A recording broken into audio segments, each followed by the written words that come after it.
മിശിഹായിൽ ഏറ്റവും സ്നേഹബഹുമാനപ്പെട്ട വൈദികരെ, പ്രിയ ബഹുമാനപ്പെട്ട സിസ്റ്റേഴ്സ്, പ്രിയ മാതാപിതാക്കളെ, സഹോദരീ സഹോദരങ്ങളെ, പ്രിയ കുഞ്ഞുമക്കളെ, കർത്താവ് നമുക്ക് നൽകിയിരിക്കുന്ന അസുലഭമായിട്ടുള്ള ഒരു അവസരമാണ് രണ്ടാം ക്രിസ്തു എന്നറിയപ്പെടുന്ന വിശുദ്ധ ഫ്രാൻസിസിൻ്റെ ആത്മീയതയിൽ വളരുന്നതിന് നമുക്ക് ഒരു വർഷം തന്നെ മാറ്റിവെച്ചിരിക്കുന്നു എന്നുള്ളത്. ഈ ഒരു വർഷത്തിൽ ഈ ഒരു ദിനം നമ്മുടെ ദമിയാനോ ആശ്രമത്തിൻ്റെ നേതൃത്വത്തിൽ നമ്മളെല്ലാവരും, പ്രത്യേകിച്ച് വേലൂർ ഫൊറോനയിലെ വൈദികരും സിസ്റ്റേഴ്സും അച്ഛന്മാരും എല്ലാം ഇന്നത്തെ ദിനം ഈ ആത്മീയതയിൽ ആഴപ്പെടുന്നതിനുള്ള വലിയ പരിശ്രമത്തിലാണ്. ഈ വിശുദ്ധ ബലിയിൽ നമുക്ക് മൂന്നാം ക്രിസ്തുവും നാലാം ക്രിസ്തുവൊക്കെ ആകാനുള്ളവരാണ് നമ്മൾ എന്നുള്ള ചിന്ത നമ്മുടെ മനസ്സിൽ കൊണ്ടുവരാം. കർത്താവിൻ്റെ ഈ കാലഘട്ടത്തിലെ ജീവിക്കുന്ന അവതാരങ്ങളാണ്, സാന്നിധ്യങ്ങളാണ് നമ്മളെല്ലാവരും എന്നുള്ളത് നമുക്ക് തിരിച്ചറിയാം.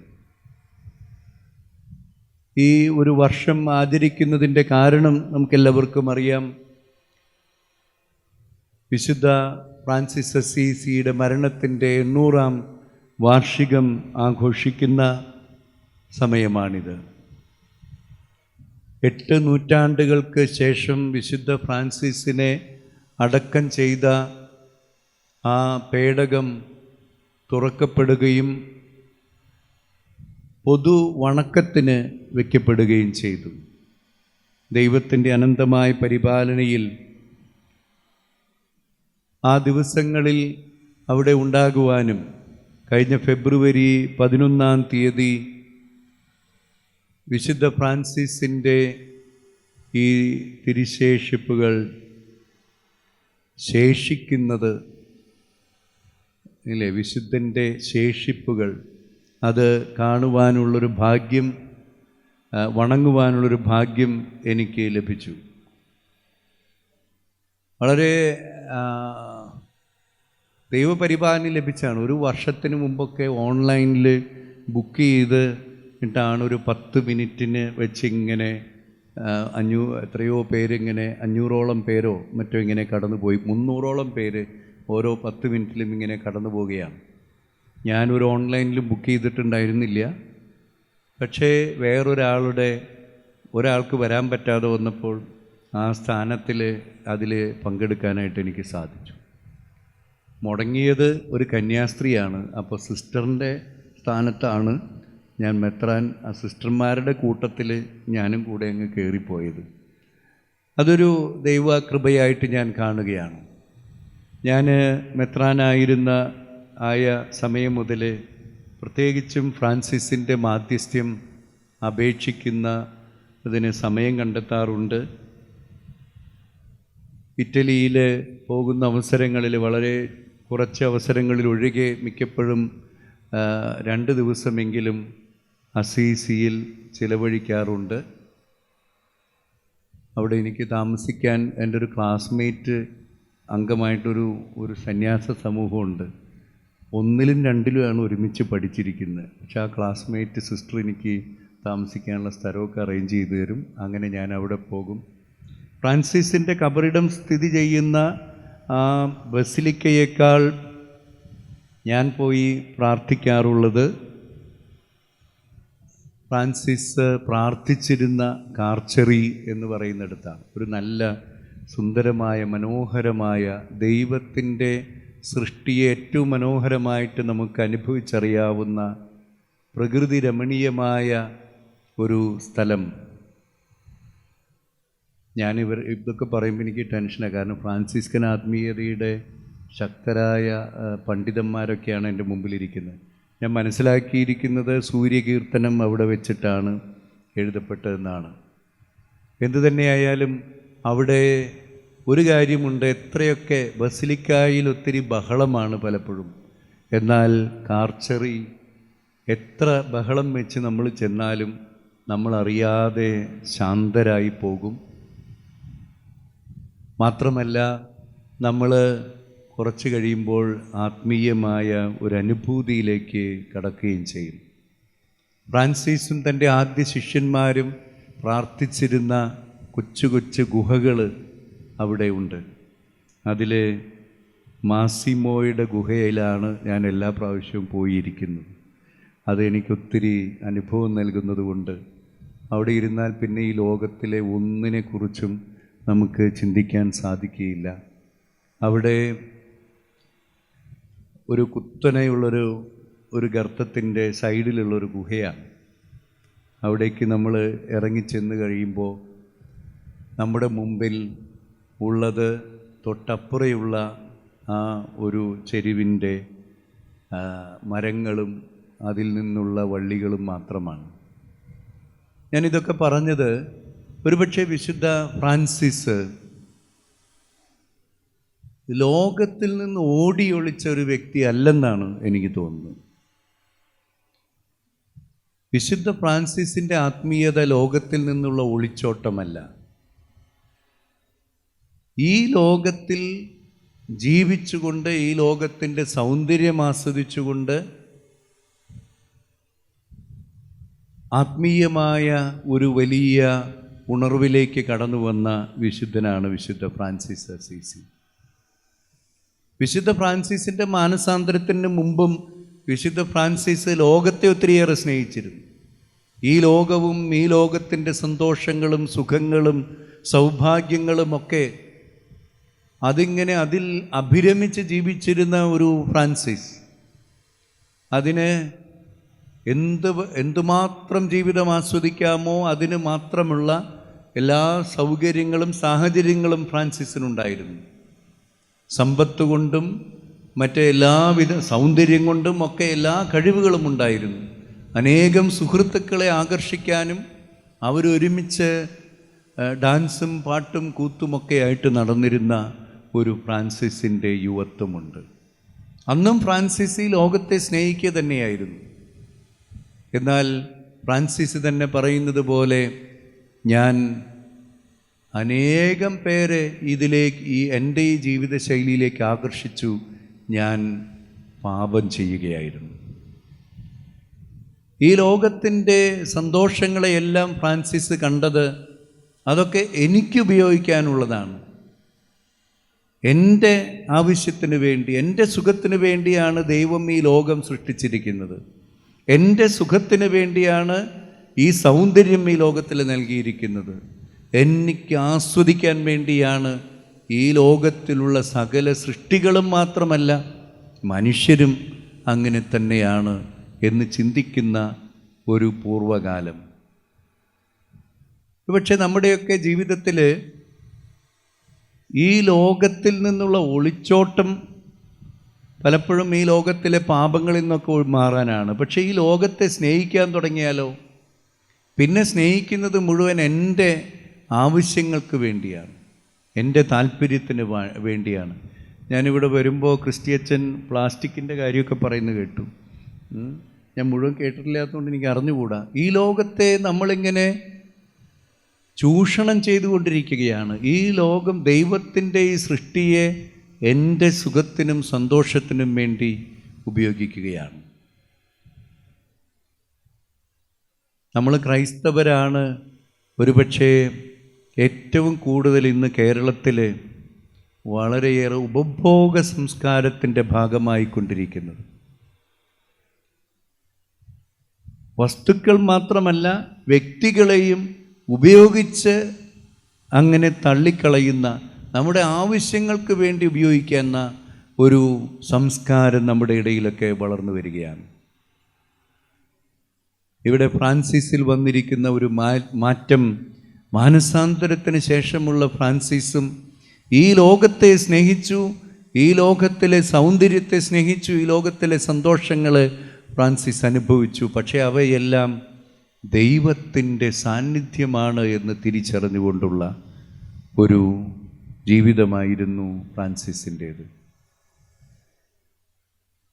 ഇന്ന് നമ്മൾ വായിച്ച സുവിശേഷ ഭാഗം അതിലെത്രയോ മനോഹരമായിട്ടാണ് വയലിലെ ലില്ലികളെയും ആകാശത്തിലെ പറവകളെയും നമ്മളുടെ വയലിൽ കാണുന്ന പുല്ലുകളെയും ഒക്കെ കുറിച്ച് ഇന്ന് സുവിശേഷം നമ്മുടെ മുമ്പിൽ പറയുന്നത്. ഈശോ എന്തുമാത്രം മനോഹരമായിട്ടാണ് ഈ പ്രകൃതിയെ ആസ്വദിച്ചിരുന്നത്, പ്രകൃതിയിലെ മനോഹാരിത തിരിച്ചറിഞ്ഞിരുന്നത് എന്നെല്ലാം ഈ വചനഭാഗം വ്യക്തമാക്കുന്നുണ്ട്. വയലും വിതക്കാരനും കൃഷിയിടങ്ങളുമൊക്കെ ഈശോയുടെ വചന പ്രഘോഷണത്തിൻ്റെ ഭാഗമാകുന്നത് അതുകൊണ്ടാണ്. ഈ ലോകം പക്ഷേ ദൈവത്തിൻ്റെ സൃഷ്ടിയാണ്. ദൈവമാണ് എല്ലാറ്റിനെയും പരിപാലിക്കുന്നത്. ദൈവത്തിൻ്റെ സാന്നിധ്യവും അവിടുത്തെ മനോഹാരിതയുമാണ് നാം ഇവയിലെല്ലാം കാണുന്നത് എന്ന് ഉള്ള ഒരു തിരിച്ചറിവ്, ഈശോയുടെ ആ ഒരു തിരിച്ചറിവ് ഫ്രാൻസിസും ഉൾക്കൊള്ളുകയാണ്.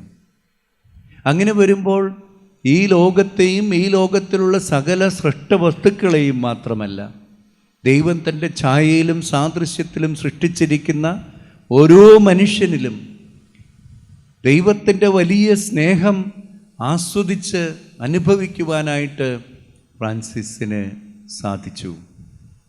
ഒരുപക്ഷെ നമ്മളെയും കർത്താവ് ഇന്ന് വിളിക്കുന്നത് അപ്രകാരമുള്ള ഒരു ജീവിതത്തിലേക്കാണ്. ഫ്രാൻസിസ് തൻ്റെ ഉടുതുണി പോലും ഉപേക്ഷിച്ച്, എല്ലാം ഉപേക്ഷിച്ച് ആ മെത്രാൻ്റെ മുമ്പിൽ തന്നെ പിതാവായി ദൈവത്തിന് സമർപ്പിച്ചപ്പോൾ പിന്നെ ഫ്രാൻസിസിന് സ്വന്തമായിട്ടുള്ള ഒന്നിനെക്കുറിച്ചുമുള്ള ആകുലതയില്ല, സ്വന്തമാക്കേണ്ടതിൻ്റെ യാതൊരു ആവശ്യകതയുമില്ല. ഫ്രാൻസിസ് തനിക്ക് മുമ്പിലുള്ളതെല്ലാം പിതാവിൻ്റേതാണെന്നും ആ പിതാവിൽ നിന്ന് നൽകപ്പെട്ടതാണെന്നുമുള്ള വലിയ സന്തോഷത്തോടു കൂടിയാണ് തുടർന്ന് ജീവിക്കുന്നത്. തുടർന്നങ്ങോട്ട് ഫ്രാൻസിസ് അപ്പോഴും സൗന്ദര്യത്തിൻ്റെ, സുഖത്തിൻ്റെ ഒക്കെ ജീവിതമാണ്. പക്ഷെ അത് പിതാവായ ദൈവത്തിലുള്ള ഒരു സന്തോഷവും സ്നേഹവും സൗന്ദര്യവും ആസ്വാദനവും ഒക്കെയാണ്. പ്രിയമുള്ളവരെ, ഇത് ഞാൻ നിങ്ങളോട് പറയുമ്പോൾ തീർച്ചയായിട്ടും സഭയുടെ പഠനങ്ങളും പ്രത്യേകിച്ച് ലൗദാത്തോ സി എന്നുള്ള ഫ്രാൻസിസ് മാർപ്പാപ്പയുടെ പ്രബോധനമെല്ലാം ഈ ലോകത്തെയും പ്രകൃതിയെയും നമ്മൾ എന്തുമാത്രം സ്നേഹിക്കണം, എന്തുമാത്രം ആദരിക്കണം, അവയുടെ സംരക്ഷകരാകണം എന്നൊക്കെയുള്ള സഭയുടെ പഠനങ്ങൾ നമ്മുടെ മുമ്പിലുണ്ട്. എന്നാൽ പ്രായോഗികമായിട്ട് നമ്മുടെ ജീവിതത്തിലേക്ക് വരുമ്പോൾ ഇത് ആത്യന്തികമായിട്ട് നാം ഈ ലോകത്തെയും ഈ ലോകത്തുള്ള യാഥാർത്ഥ്യങ്ങളെയും നോക്കിക്കാണുന്നതിൽ വരുത്തേണ്ട വലിയൊരു മാറ്റമാണ്. അവിടെയാണ് ഒരു ആത്മീയതയായിട്ട് അത് മാറുന്നത്. ഇതുവരെ ഞാൻ മറ്റുള്ളവരെ നോക്കിയതുപോലെയല്ല, ഇതുവരെ ഞാൻ പ്രകൃതിയെ നോക്കിയതുപോലെയല്ല ഇന്ന് ഞാൻ ലോകത്തെ നോക്കിക്കാണുന്നത്.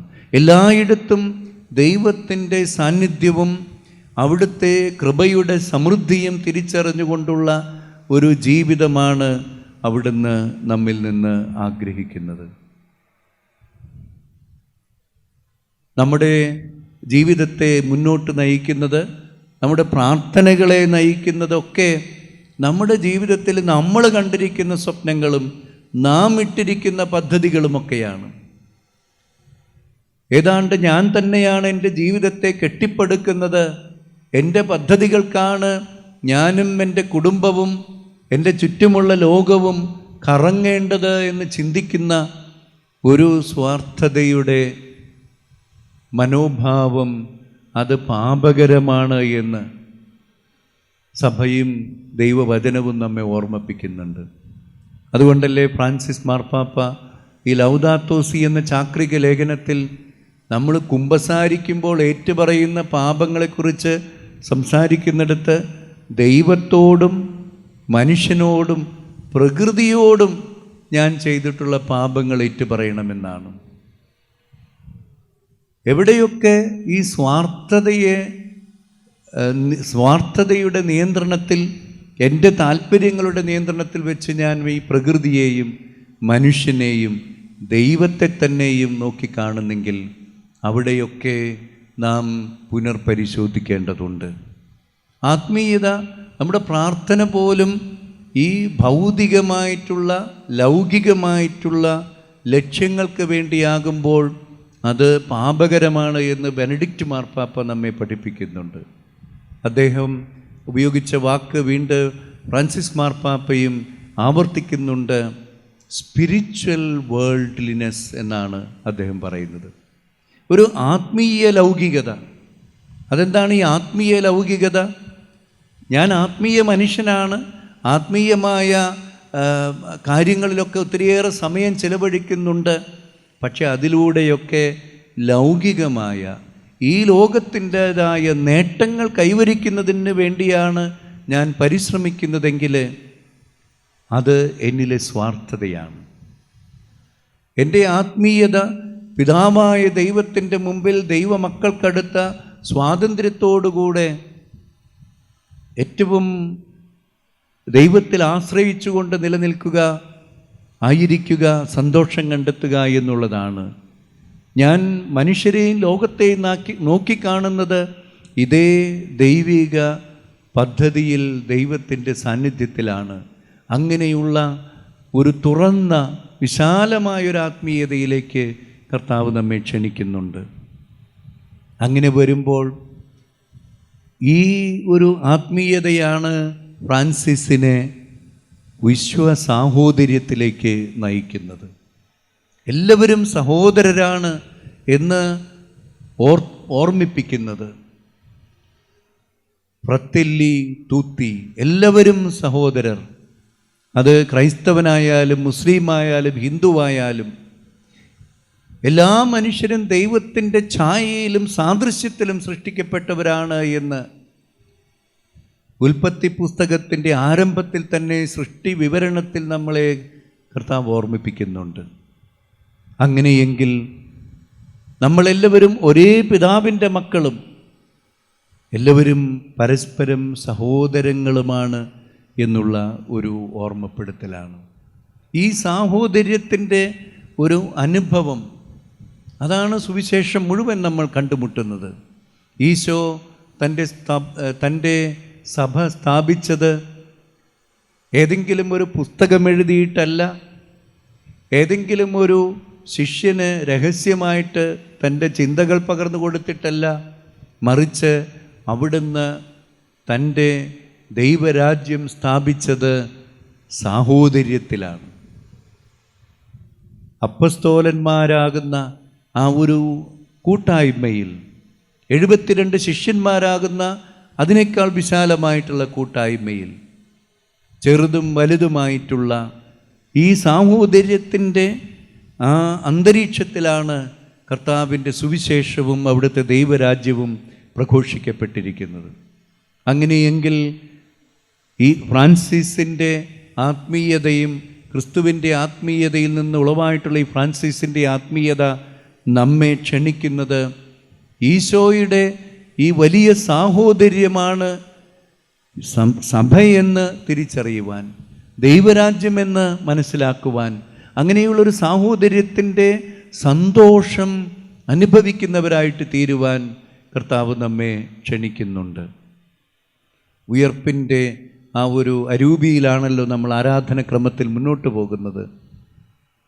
ഈ ഉയർപ്പിൻ്റെ ആദ്യ അനുഭവം ലഭിച്ച മഗ്ദലന മറിയത്തോട് ഈശോ പറഞ്ഞത് എന്താണ്? നീ എൻ്റെ സഹോദരങ്ങളുടെ അടുത്തേക്ക് പോകുവിൻ. ഈ സാഹോദര്യത്തിലേക്ക് കടന്നു ചെല്ലുക. അവൾക്ക് വലിയ അനുഭവമാണ് ലഭിച്ചിരിക്കുന്നത്. പക്ഷേ അത് ഒറ്റയ്ക്കുള്ള ഒരു സാക്ഷ്യമായിട്ട് അവസാനിക്കാൻ കർത്താവ് ആഗ്രഹിച്ചില്ല. അപ്പസ്തോലന്മാരുടെ ആ സഹോദര്യത്തിലേക്ക്, ആ കൂട്ടായ്മയിലേക്ക്, ആ കൂട്ടായ്മയുടെ മടിത്തട്ടിൽ വിശ്വാസം ജീവിക്കുന്ന ആ സന്തോഷകരമായിട്ടുള്ള അനുഭവമായിട്ട് നമ്മളുടെ ഓരോ ഇടവകകളും മാറണം. വേലൂര് ഫൊറോനയിൽ നിന്ന് വിവിധ ഇടവകകളിൽ നിന്നുള്ളവരാണ് നമ്മളെങ്കിൽ എന്തുമാത്രം നമ്മളുടെ ഇടവക കൂട്ടായ്മയിൽ ഈ സാഹോദര്യം അനുഭവിക്കാൻ നമുക്ക് സാധിച്ചിട്ടുണ്ട്.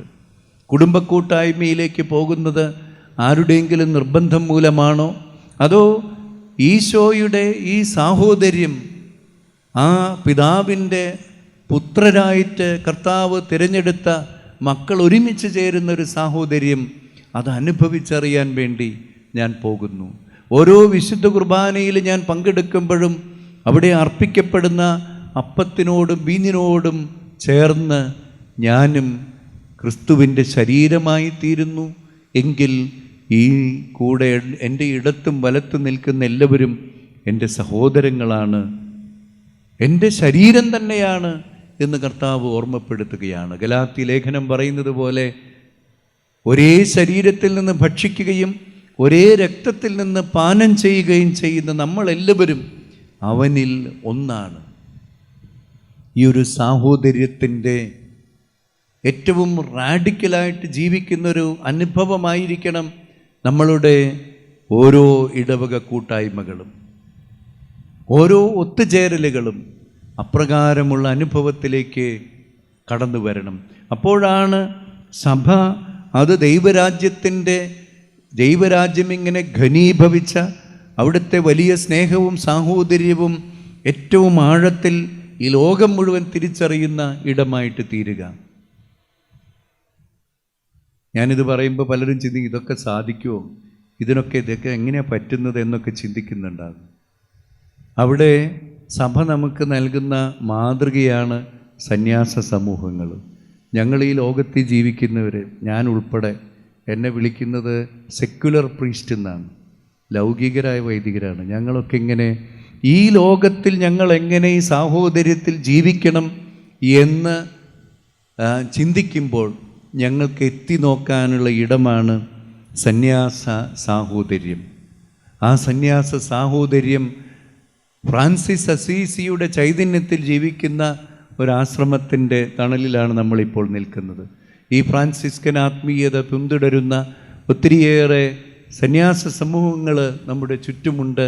ഇവിടെയുള്ള ഫ്രാൻസിസ്കൻ, ക്ലാരിസ്റ്റ് തുടങ്ങി വിവിധങ്ങളായിട്ടുള്ള സന്യാസ സമൂഹങ്ങൾ ഈ ക്രിസ്തുവിൻ്റെ സാഹോദര്യ ദർശനം അതിൻ്റെ പൂർണ്ണതയിലേറ്റെടുത്ത് ഈ സാഹോദര്യം എൻ്റെ കൂടപ്പിറപ്പിനെ അങ്ങനെ കണ്ടുകൊണ്ടുള്ള ഒരു ശൈലി, ഒരു ജീവിത ശൈലി, അത് ജീവിക്കുന്ന ഫ്രാൻസിസ്കൻ ആത്മീയത അത് ഏറ്റെടുത്തിരിക്കുന്ന ഫ്രാൻസിസ്കൻ മൂന്നാം സഭയിലുള്ളവരെയൊക്കെ ഇവിടെ ഞാൻ കാണുന്നുണ്ട്.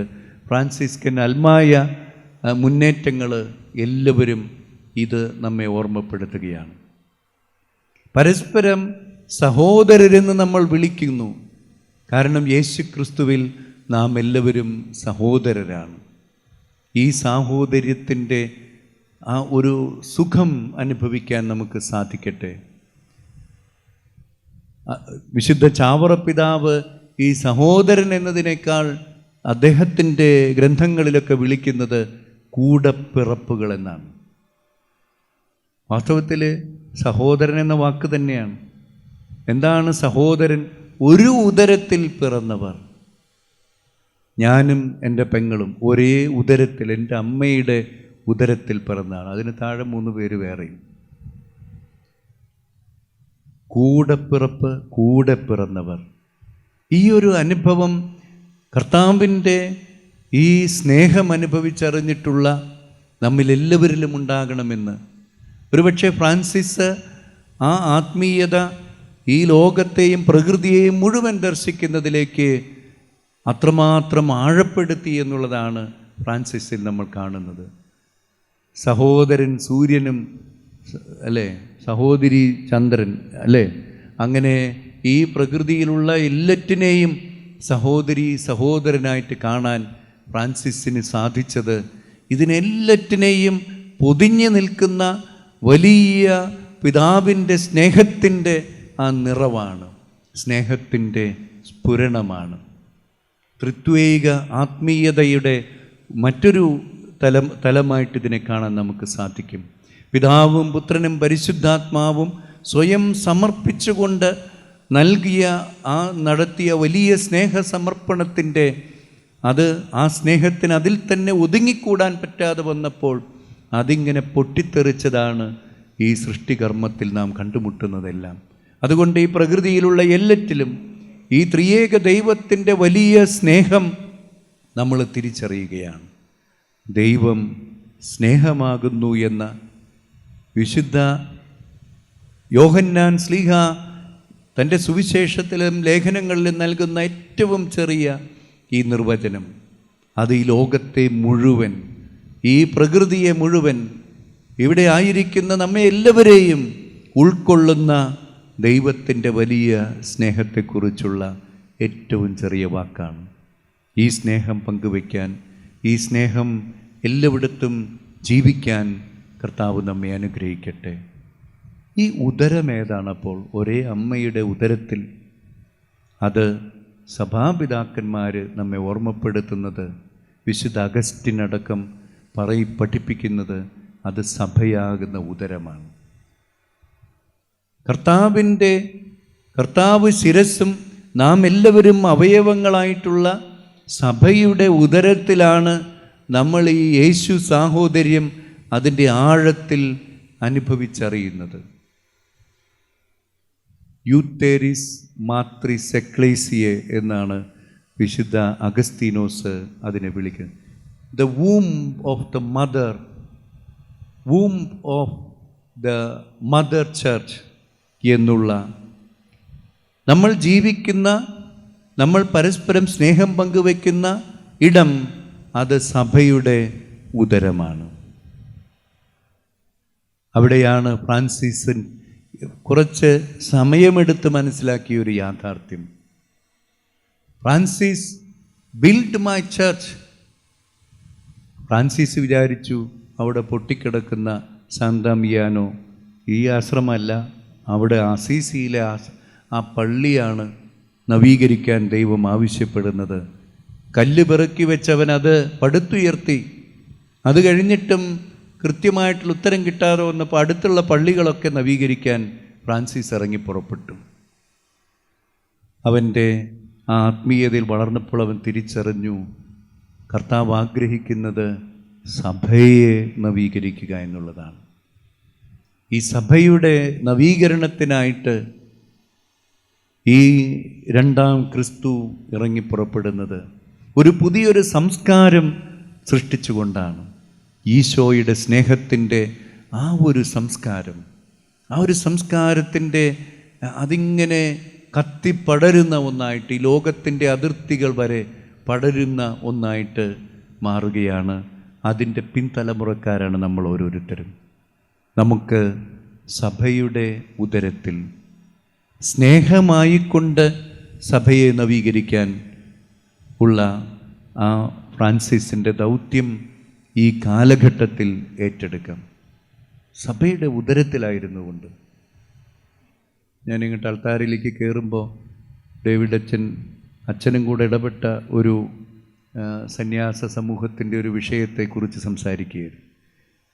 ഈ ഉദരത്തിലാണെങ്കിലും ഉദരത്തിലല്ലാത്തതുപോലെ ആത്മീയതയൊക്കെ ഇങ്ങനെ വളർത്തിയെടുക്കാൻ ശ്രമിക്കുമ്പോൾ അത് യൂട്രസ് ക്യാൻസറായിട്ട് മാറും.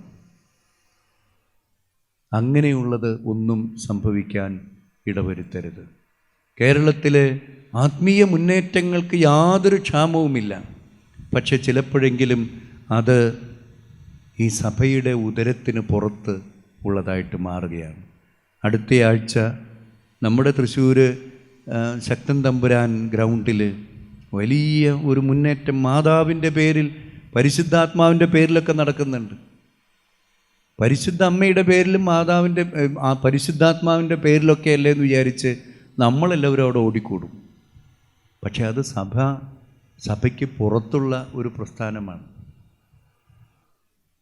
സ്പിരിറ്റ് ഇൻ ജീസസ് എന്ന് സഭയുമായിട്ടിങ്ങനെ മറുതലിച്ച് നിൽക്കുന്ന ഒരു ഗ്രൂപ്പാണ്.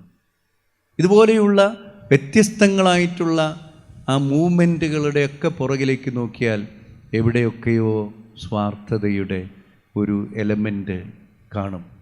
കേരളത്തിൽ കരിസ്മാറ്റിക് മൂവ്മെൻ്റ് അതിൻ്റെ ഗോൾഡൻ ജൂബിലി ആഘോഷിക്കുന്ന വർഷമാണിത്. ഈ ഗോൾഡൻ ജൂബിലിയുടെ കാലഘട്ടത്തിൽ ഈ കഴിഞ്ഞ 50 വർഷങ്ങൾ പരിശോധിക്കുമ്പോൾ കൃപയുടെ നിറവുണ്ടായിരുന്ന, വലിയ ആത്മീയതയുടെ സമൃദ്ധി സഭയിൽ പങ്കുവച്ചിട്ടുള്ള എത്രയോ ഗുരുക്കന്മാരാണ്, പ്രഘോഷകരാണ് ഈ വിശ്വാസത്തിൽ നിന്ന് വിട്ടുപോയത്. എപ്പോഴൊക്കെയോ ദൈവത്തിൻ്റെ കൃപ ഈ സഭയിലൂടെ നമ്മിലൂടെ സഭയിൽ വർഷിക്കപ്പെടുന്നത് കാണുമ്പോൾ, ദൈവജനം നമുക്ക് വലിയ ബഹുമാനവും ആദരവും നൽകുന്ന കാണുമ്പോൾ, ഇതൊക്കെ എനിക്ക് കിട്ടുന്ന സ്തുതിയും ആരാധനയും പുകഴ്ചയാണെന്ന് വിചാരിക്കുകയും പിന്നെ ഞാനൊരു സിദ്ധനായി മാറുകയും ഞാൻ ദൈവവചനമായിട്ട് മാറുകയും ചെയ്യുന്ന അവസരങ്ങളിലാണ് ഇങ്ങനെയുള്ള പിഴവുണ്ടാകുന്നത്. ഇത് നമ്മുടെ കുടുംബങ്ങളിലും സംഭവിക്കാം. ദൈവത്തിൻ്റെ ഈ സ്നേഹത്തിൻ്റെ നിറവിലല്ലാതെ എൻ്റെ സ്വാർത്ഥതയുടെ ആ ഒരു കണ്ണുകൊണ്ട് ഞാൻ പറയുന്ന വാക്കുകൾ, ഞാൻ ചിന്തിക്കുന്നവ എല്ലാം ഈ പരാജയത്തിലേക്ക് നമ്മെ നയിക്കും. ഞാൻ 3 കാര്യങ്ങളാണ് നിങ്ങളുടെ മുമ്പിൽ ഈ സമയം പറഞ്ഞത്. 1, ലോകത്തിൽ നിന്നുള്ള ഒളിച്ചോട്ടമല്ല നമ്മുടെ ആത്മീയത എന്ന് ഫ്രാൻസിസ് നമ്മെ പഠിപ്പിക്കുന്നു. ഈ ലോകത്തെ പിതാവിൻ്റെ കണ്ണുകൾ കൊണ്ട് സ്നേഹിക്കാൻ നമ്മെ പഠിപ്പിക്കുന്നു എന്നർത്ഥം. 2, നമ്മെ ഈശോയുടെ വലിയ സാഹോദര്യത്തിലേക്ക്, കൂടപ്പിറപ്പുകളായിട്ട് പരസ്പരം നോക്കിക്കാണുന്ന, അതിൽ സന്തോഷം കണ്ടെത്തുന്ന ഒരു ആത്മീയതയിലേക്ക് നമ്മെ നയിക്കുന്നു. അത് ഞാൻ സന്യാസ സാഹോദര്യത്തിലെ പ്രകാരമാണ് നമ്മളത് കണ്ടുമുട്ടുന്നതെന്ന് ഞാൻ പറയുണ്ടായി. അത് അതിലിങ്ങനെ ഒരു സ്പെഷ്യൽ ഊർജം കിട്ടുന്നൊരിടമാണ് ഗാഗുൽത്ത പോലെയുള്ള ധ്യാന കേന്ദ്രങ്ങൾ. അവിടെയും ഈ സ്നേഹത്തിൻ്റെ ഒരു റീഫില്ലിംഗ് നടക്കുകയും പരസ്പരം സാഹോദര്യത്തിൽ ജീവിക്കുകയും ചെയ്യട്ടെ. 3, സഭയുടെ ഉദരത്തിലാണ് നമ്മൾ ഈ സാഹോദര്യത്തിൻ്റെ ആഴമേറിയ അനുഭവങ്ങൾ തിരിച്ചറിയുന്നത്. അതിലൂടെ വിശുദ്ധ ഫ്രാൻസിസിനെ പോലെ ഈ കാലഘട്ടത്തിൽ സഭയെ നവീകരിക്കാൻ, നമ്മുടെ ഇടവകകളെ നവീകരിക്കാൻ, നമ്മളുടെ കുടുംബ കൂട്ടായ്മകളെ നവീകരിക്കാൻ, നമ്മുടെ ഓരോ ഈശോയിലുള്ള കൂടിവരവുകളെയും സ്നേഹത്തിൽ പുതിയ സൃഷ്ടികളാക്കി മാറ്റാൻ ഫ്രാൻസിസിൻ്റെ മാധ്യസ്ഥ്യം നമുക്ക് അപേക്ഷിക്കാം. പിതാവിൻ്റെയും പുത്രൻ്റെയും പരിശുദ്ധാത്മാവിൻ്റെയും നാമത്തിൽ ആമേൻ.